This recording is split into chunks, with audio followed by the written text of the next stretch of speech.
기독교인이 아니어도 상담에 관심이 있으면 들어봄직한 최요연의 성경 말씀 나눔 시작하겠습니다. 오늘 6월 30일 성령 강림 후 제6주 주일을 위한 말씀으로 사무엘하 1장 말씀을 가지고 새 영역이라는 제목으로 말씀을 나누겠습니다. 상담에서는 마음을 분획을 나누어서 이야기를 많이 하죠. 프로이트의 경우에는 처음에 마음을 둘로 나눴죠. 의식과 무의식으로. 그리고 의식과 무의식이 갖는 기능적인 특성을 정리해서 이야기했습니다. 근데 나중에 보니까 본인이 의식이라고 말했던 흐름과 매우 흡사한 무의식이 있고 또 본인이 무의식의 특성이라고 말한 것과 흡사한 의식이 있어서 단순히 둘로만 나누기에는 개념을 설명하기 어려우니까 이것을 세 영역으로 다시 조정해서 원본능, 자아, 초자 이렇게 세 개의 영역으로 다시 설명을 했습니다. 이러한 세 영역의 모델을 앞서 이야기한 의식, 무의식 두 영역의 모델과 구분하여서 앞서 모델을 지형학적 모델이라고 부르고 원본능, 자아, 초자로 셋으로 나누는 모델을 구조적 모델이라고 이름 붙입니다. 말은 좀 복잡하게 했지만 결과적으로 보면 둘로 처음에 나눴다가 셋으로 다시 구분했다는 뜻이잖아요. 대상관계 이론의 개념도 흡사한 면이 있어요. 자기 내면을 둘로 나누죠. 굿과 배드로 나눕니다. 좋은 표상, 나쁜 표상. 그런데 두 영역이 그렇게 개념적으로만 나뉘어지지 사실은 늘 공존해 있고 중첩되어 있거든요. 그래서 이 굿과 배드 두 영역을 통합하는 것이 인생의 제일 중요한 과제 중에 하나입니다. 이러한 심리 개념과 비슷하게 오늘 말씀에서도 두 관점으로 세 영역을 나눌 수가 있는데 하나는 좋은 영역, 하나는 나쁜 영역, 하나는 좋은 것과 나쁜 것이 섞여 있는 양가적 영역 이렇게 나누려고 합니다. 첫 번째로 다룰 세 영역은 각각의 사람들입니다. 다윗, 사울, 요나단. 오늘 본문은 이 세 명 중에 사울과 요나단, 부자관계죠. 이 두 사람이 전쟁터에서 전사합니다. 그래서 다윗이 이 두 사람의 죽음을 슬퍼하는 글을 어찌 보면 애가죠. 애도의 시를 오늘 본문에서 보여주고 있습니다. 그런데 이 세 명과의 관계가 다이나믹하죠. 우선 다윗과 사울은 왕과 백성의 관계였겠죠. 그런데 점차로 다윗이 차기 왕으로 사람들에게 추앙이 되자 사울 입장에서는 다윗이 자신의 왕권을 위협하는 존재로 여기게 되고 적대적인 관계로 돌아섭니다. 그래서 사울 입장에서는 다윗은 나쁜 영역으로 규정되는 대상이 됩니다. 반면 다윗 입장에서는 사울에 대해서 매우 양가적인 감정으로 대하게 됩니다.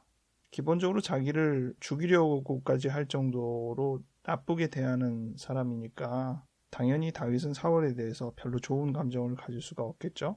하지만 그가 왕이기 때문에 하나님의 기름 부음을 받은 특별한 존재이기 때문에 그 존재 자체만으로 사울에 대한 존엄심을 가지고 있습니다. 그의 죽음에 대해서 애도하는 것도 그런 부분을 잘 보여주고 있는 것이죠. 다윗은 항상 사울에 대해서 이런 양가적인 감정을 표현하고 있습니다. 다음 세 번째 인물이 요나단인데요. 차기 왕이 될 수 있을 법한 사람인 거죠. 자기 아버지가 왕이니까. 그런데 그 요나단은 다윗에 대한 여러 면들을 매우 흠모하고 의형제처럼 매우 친하게 지냈습니다. 요나단 입장에서는 다윗은 항상 좋은 사람이라고 말하고 싶지만 그렇지 못했습니다.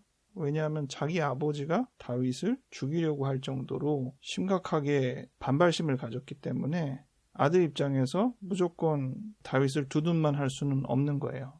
나중에는 자기 아버지가 자기의 절친 다윗을 죽일 수도 있을 거라고 생각하기 때문에 그를 피신하도록 회유하면서 서로 울면서 헤어지는 장면이 있죠. 그런 식으로 요나단 입장에서는 다윗에 대한 복잡한 감정을 가지고 있었던 셈이죠. 반면 다윗의 입장에서 요나단은 전적으로 좋은 사람이라고 여기는 것이 맞겠습니다. 이렇게 다윗, 사울, 요나단의 관계만 봐도 엮여지는 것이 매우 복잡하고 미묘하고 그렇죠. 요나단이 다윗을 그렇게 흠모하게 된 것이 한편으로는 조금 독특하긴 해요. 사울의 아들로서 자기가 차기 왕이 될 수도 있는데 지금 분위기가 다음 왕은 다윗이다 라고 하기 때문에 사울만큼이나 요나단도 자기의 입지를 위협하는 존재로 다윗을 생각할 수 있거든요. 하지만 요나단은 그런 생각을 해보는 것이 거의 없었던 것 같습니다. 이런 면들은 좀 독특한 사실이죠.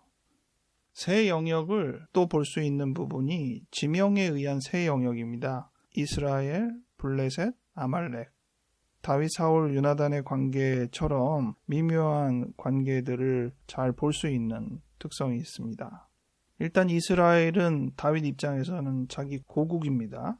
반면 블레셋은 이스라엘과 늘 전쟁을 일으키는 서로 대적 관계의 국가입니다. 성경에는 블레셋이라고 적혀 있는데 우리가 보통 알고 있는 발음은 팔레스타인이죠. 블레셋은 5도시의 연합체로 되어 있습니다.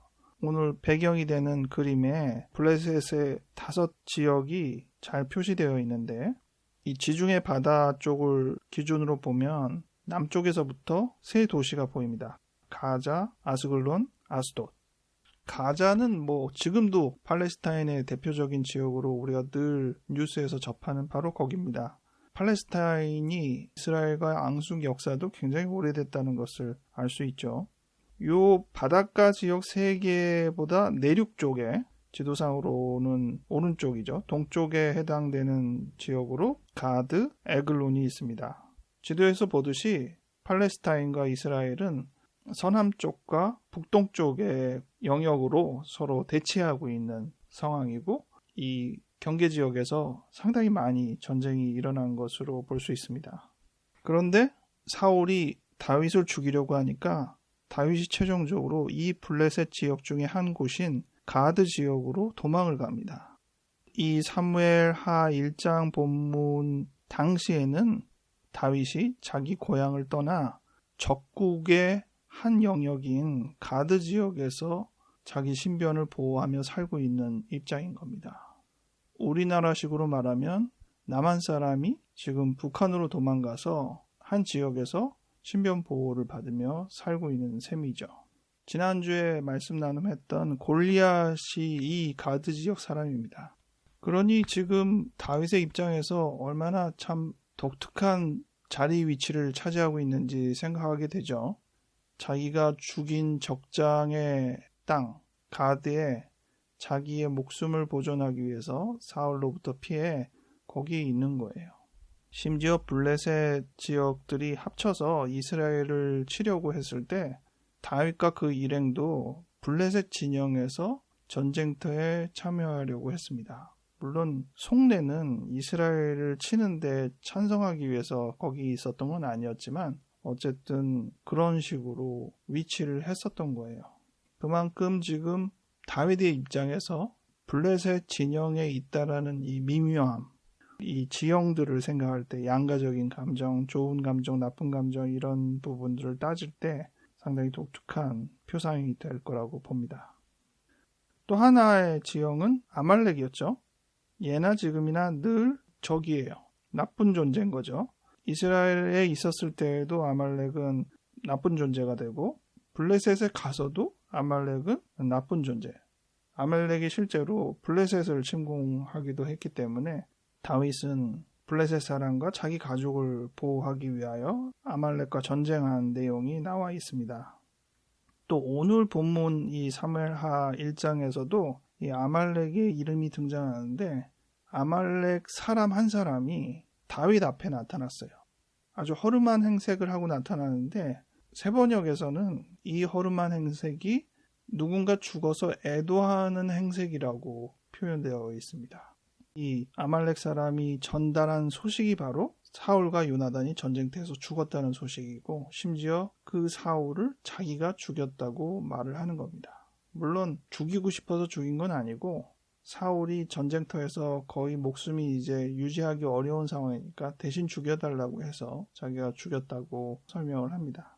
이 소식을 들은 다윗 입장에서는 하나님의 기름 부음을 받은 사울을 죽인 이 아말렉 사람을 용납할 수 없어서 한 사람이 나서서 그 아말렉 사람을 죽입니다. 이 아말렉 사람이 정말로 사울을 죽였을까? 그럴 수도 있고 아닐 수도 있습니다. 사실이라면 묘사 그대로고 사실이 아니라면 에도의 뜻을 표하면서 다윗에게 무언가 인정받고 싶은 의도를 갖고 접근한 것으로 볼 수도 있겠죠. 그러나 다윗 입장에서는 사울의 죽음이 그 뉴스가 아니었습니다. 비록 자기를 죽이려고 했던 나쁜 왕으로 기억되긴 했지만 하나님이 기름 부으신 인정되는 왕이라고 여겼기 때문에 사울의 죽음은 애도해야 할 그런 관계였습니다.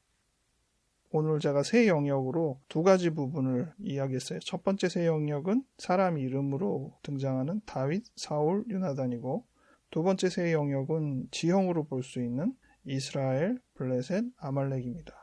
각각의 관계들이 어쩔 때는 양가적이기도 하고 어떤 영역은 매우 좋기만 한 영역이고 어떤 관계에서는 안 좋기만 한 영역이고 이런 개념들을 보면서 재미있게 비교할 수 있었습니다.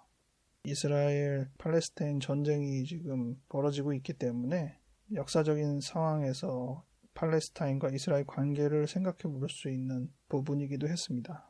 그러고 보니까 지난주에 6.25가 지나갔네요. 우리도 남과 북의 이 갈등 속에서 마냥 좋지도 않고 마냥 나쁘지도 않고 이 양가적인 감정으로 관계를 유지하고 있잖아요. 어떤 사람들은 이 부분을 마냥 나쁜 것으로만 포장해서 주적으로 삼고 멸공, 반공으로만 여기고 싶어 하지만 한편으로는 동족으로서 또 국제관계를 해소하기 위해서 좀 더 평화로운 관계 형성이 가능할지를 고민하고 모색하고 있습니다. 외부적인 영역에서도 세 영역이 나뉘어지듯이 우리 내면적인 요소에서도 세 영역이 나누어집니다. 여러분들이 최근에 더 많이 관심을 갖는 것은 외부적인 영역인가요? 내부적인 영역인가요? 이 부분들을 고민하고 통합함에 있어서 지치지 않고 잘 감당하고 모쪼록 조금 더 안정되고 긍정적인 통합 과정이 이루어지기 바랍니다. 기도하겠습니다. 하나님, 오늘 말씀을 통하여 세 영역에 대해서 생각해 보았습니다. 좋은 영역, 나쁜 영역 두 가지가 섞여 있는 양가적인 영역을 들여다보며 우리 주변의 상황과 또 우리 내면의 요소를 잠시 생각해 보았습니다. 각자의 영역에서 좀 더 많이 관심을 갖고 있는 영역이 무엇인지를 생각해 보게 하시고 오늘 말씀을 통하여서 좀 더 우리의 태도나 우리의 견해가 조정되어질 수 있는 부분이 있다면 주님께서 이끄시는 대로 마음과 감정과 생각을 조정할 수 있도록 도와주시옵소서. 하나하나의 과정에서 시행착오가 있더라도 경험하며 감당하며 나아갈 수 있도록 도와주시옵소서. 장마가 시작되었습니다. 이 날씨에 큰 피해가 없기를 바라고 서로가 서로에게 힘이 될 수 있는 귀중한 시간이 될 수 있도록 도와주시옵소서. 감사드렸고 예수님 이름으로 기도하였습니다. 아멘.